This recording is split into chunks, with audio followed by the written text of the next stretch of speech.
अर्णव आता गाडीत बसत असतो आणि तेवढ्यातच त्या शिर्केंच्या फोनवर त्या दैनिक कार्यक्रमामधून फोन आलेला असतो, जिथे आधीच ईश्वरी जाऊन आलेली होती आणि ऍडव्हर्टाईज देणार आहे असं सांगत होती. हे ऐकल्यानंतर खूप मोठा धक्काच आता शिर्केंना बसलेला असतो. शिर्के आता याबद्दल लगेचच सांगू लागतात आणि ही गोष्ट जेव्हा अर्णवला कळते तेव्हा अर्णवला तर धक्का बसतो. अर्णव म्हणतो की कशाला ही तिथे गेली होती आणि हे सगळं काय करून बसली आहे, असाही विचार ना आता सुरू असतो. मग आता तो लगेचच ईश्वरीला कॉल करतो. दुसरीकडे आता एवढं सगळं होऊन सुद्धा त्या बिचाऱ्या अंजलीला जमत नसतं त्या पोटामुळे. तरीही ती खाली बसून लादी पुसत असते आणि राकेश आता तिला पाहतो आणि म्हणतो की हे सगळं काही तुला का करावं लागतंय, माझ्यामुळेच ना. नको ग, नको त्रास सहन करून घेऊस, उठ, पहिले उठ, हे सगळं काही मी करतो.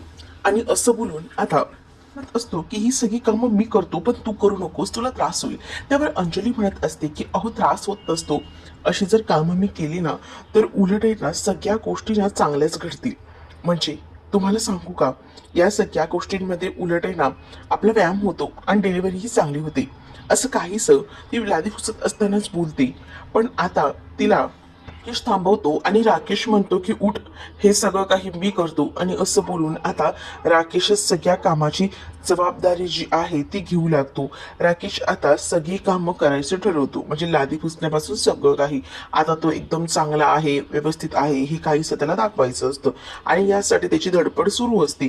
मग अंजली म्हणत असते की हो तुम्ही, मग आता तो म्हणतो की करेन मी करेन बायको, तुझ्यासाठी ना काहीही करेन, पण तू ना अशी नाराज राहू नकोस, कारण आहे ना मला ना हे सगळं काही आवडत नाही ग. म्हणजे बघ ना तू किती त्रास करून घेते स्वतःचा, आणि हे सगळं ना त्या अर्णवमुळे होतंय हेही मला कळते. त्या अर्णवने तेव्हा जर समजून घेतलं असतं तर आज ही वेळ आली नसती. तू काळजी करू नकोस, तू इथे, मी सगळं काही आवरून घेतो, असंही आता सांगितलं जातं. आणि आता तो स्वतः लादी पुसत असताना मात्र एकदमच बडबड बडबड करत असतो आणि म्हणत असतो की काय माझं नशीब आहे हे, खरंच ना काय ह्या बाईला सांगावं, स्वतः बसली आरामात आणि मला लागतात सगळी कामं करायला. पण हिला जर आपण कळत नाही का इथे किती दिवस राहणार आहे, स्वाभिमान जपत बसली. मला माझाच पैसा खर्च करताना किती नाकीनऊ येतात, एकतर पैसा नाहीये, लोकांकडे कसा कसा मागायला लागतोय, असाही विचार ना आता दाखवला जातो. हा राकेश करत असतो. राकेश आता लादी पुसत असतो आणि तेवढ्यातच राकेशने जी गर्लफ्रेंड ठेवलेली असते ना, जिचं नाव रिया असतं, ती रिया ना आता तिथपर्यंत पोहोचलेली असते आणि ती राकेशला शोधत शोधत खरं तर तिथे आलेली असते. इकडे तिकडे ती चौकशी करत असते. लादी पुसत असलेल्या राकेशचं लक्ष जातं आणि राकेशच्या लक्षात येतं की अरे हे काय चाललंय, म्हणजे तिथे कोणीतरी आलेलं आहे. आणि रियाला बघून तर त्याला धक्काच बसतो. तो विचार करतो की ही रिया इथे आली, आता तर माझी वाट लागली. आता रिया त्या चाळीत आल्यानंतर सगळ्यांनाच विचारत असते की मला जरा सांगा ना की सर्वेश सरपोतदार कुठे राहतो. सर्वेश सरपोतदार हे नाव सगळ्यांसाठीच नवीन असतं आणि म्हणूनच आता इकडे तिकडे सगळेजण बघत असतात. पण आता ती म्हणत असते की इथे कोणीतरी तो नवीन राहायला आला आहे, तोच आहे सर्वेश सरपोतदार. अच्छा, तो का? मग इथे ना एक नवीन जोडपं राहायला आलं आहे, पण त्याचं नाव काय माहीत नाही, तुम्ही एकदा त्याच्याकडे जाऊन बघा. जोडपं? ती म्हणते नवीन जोडपं असं म्हटल्यानंतर मात्र थोडी ती कन्फ्यूज झालेली असते. मात्र लोक सांगतात की हो हो, इथे एक जोडपं आलंय, तुम्ही एकदा चौकशी करा, म्हणजे तुम्हाला सगळ्या गोष्टी कळतील. असंच हे नाही होणार, इथे पुढेच बघा एक घर आहे, तिथेच ही लोक राहतात, असंही सांगितलं जातं. आणि या सगळ्या गोष्टी सांगितल्यानंतर ती बरोबर त्या घराकडे जायला निघते, जिथे अंजली आणि राकेश राहतात.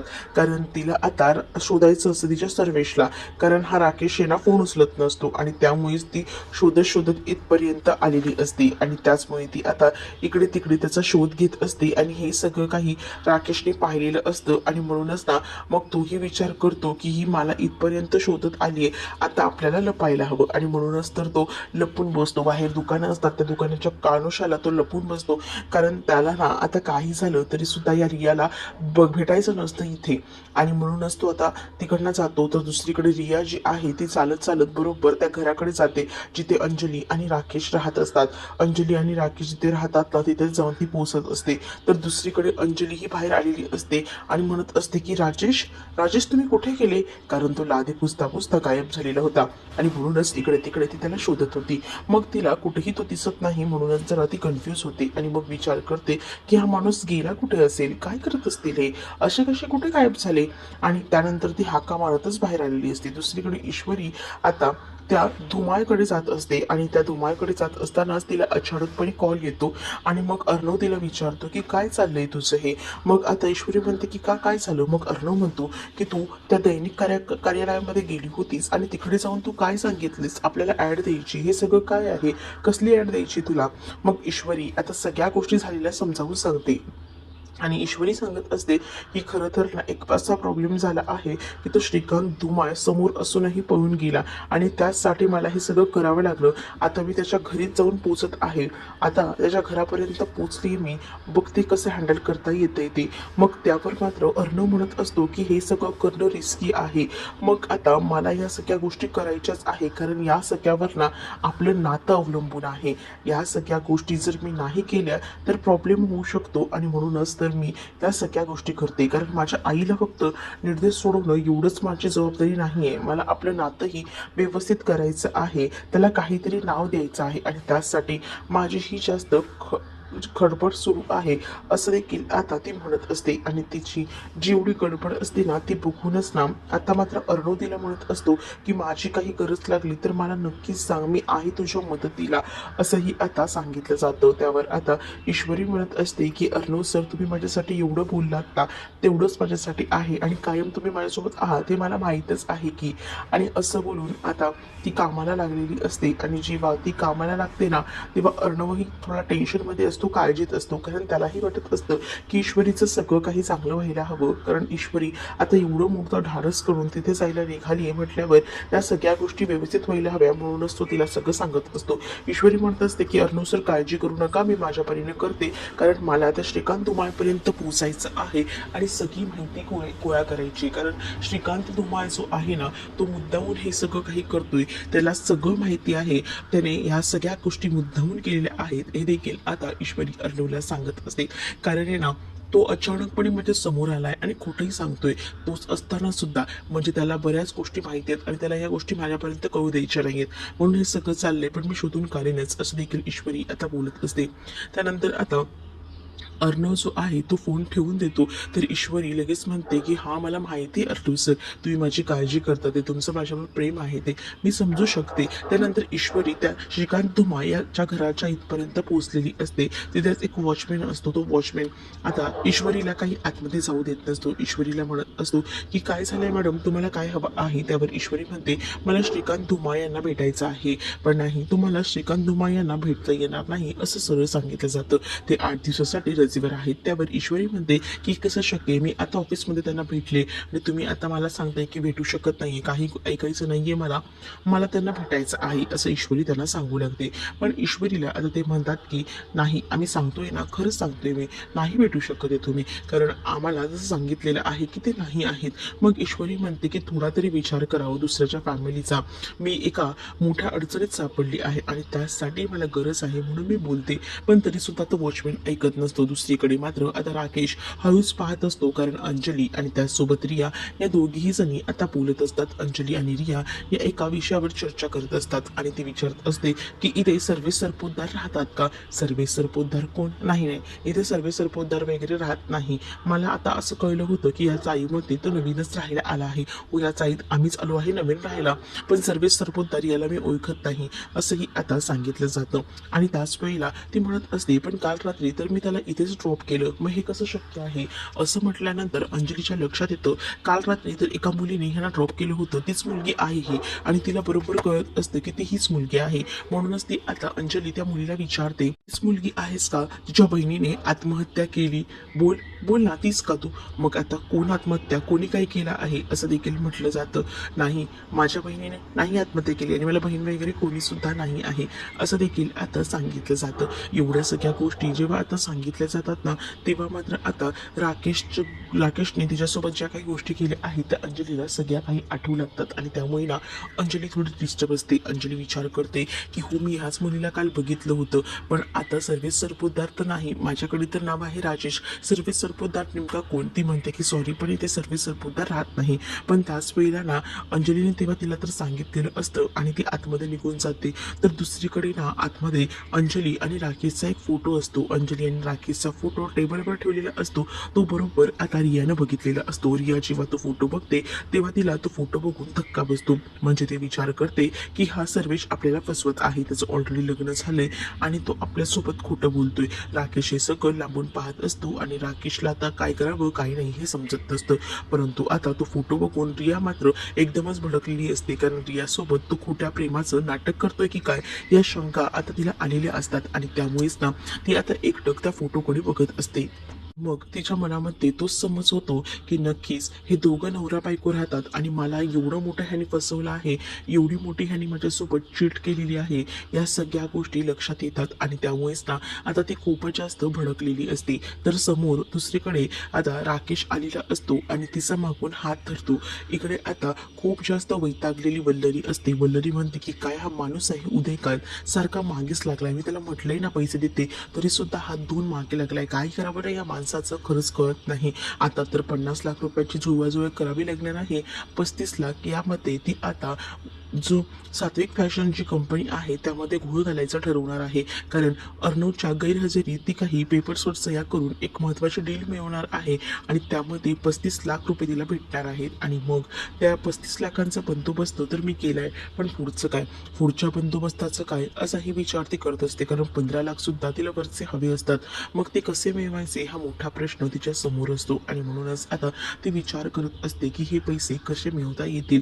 आणि मग ती आता ठरवत असते की काहीतरी करावं लागेल आणि त्याचसाठी ती विचार करत असते. पण तिला ना अचानकपणे उदयकांचा कॉल येत असतो. उदयकांचा कॉल आल्यावर परत एकदा ती वेगळ्याच तंद्रीमध्ये निघून जाते. इकडे दुसरीकडे रिया जी आहे त्या दारातच उभी असते, पुन्हा एकदा दार वाचवायचं ठरवत असते, कारण तिने ना तो फोटो बघितलेला असतो. पण तेवढ्यातच राकेश तिथे येतो आणि राकेश आता तिला म्हणत असतो की काय करतेस तू, काय चाललंय काय तुझं? त्यावर तू माझ्याशी चीट करतोयस सर्वेश, तू माझ्याशी खोटं बोललायस, तू इथे दुसऱ्या बाईसोबत राहतोय, ती बाई प्रेग्नेंट आहे आणि तू मला सांगत होतास की तुझं माझ्यावर प्रेम आहे, तू माझे फोन नाही उचलतेस, माझ्याकडनं पैसा घेतलायस आणि तू इथे मजा मारतोयस, तुला लाज पण वाटत नाही का हे सगळं करताना, असंही म्हटलं जातं. मग त्याच वेळेला आता राकेश म्हणत असतो की ऐक ना, ऐकून तरी घे ना, मला काय म्हणायचं आहे. जसा राकेश आता अंजलीला फसवायचा तसाच एकदम ना हा राकेश ना आता या रियाला सुद्धा फसवत होता. म्हणजेच ना आता त्या रियाला म्हणत होता की बघ मी तुला सांगतोय ना, एक गोष्ट ऐकून घे, समजून घे मला काय म्हणायची आहे ती.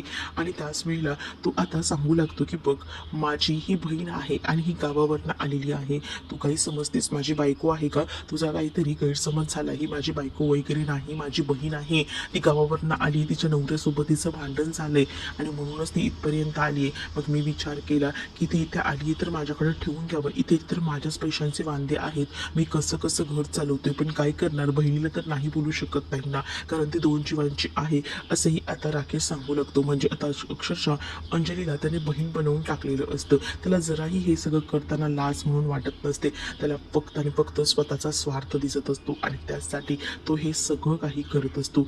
एवढ्या सगळ्या गोष्टी तो जेव्हा आता तिला बोलतो तेव्हा आता रियालाही दया येते. रिया म्हणते अच्छा सॉरी माझं चुकलं, खरं तर तुला इतकं सगळं पेच करावं लागतंय, थांब मी तुझ्या अकाउंटला पैसे टाकते. आणि असं बोलून आता त्याच्या अकाउंटला ती पैसे टाकते आणि जेव्हा ती म्हणत असते की हे पैसे तुझ्याकडे ठेवू, कारण तुझी बहीण प्रेग्नेंट आहे आणि कधीही लागू शकतात, पण सॉरी हा मी तुझ्यावर असा अविश्वास दाखवला, असंही ती आता म्हणत असते.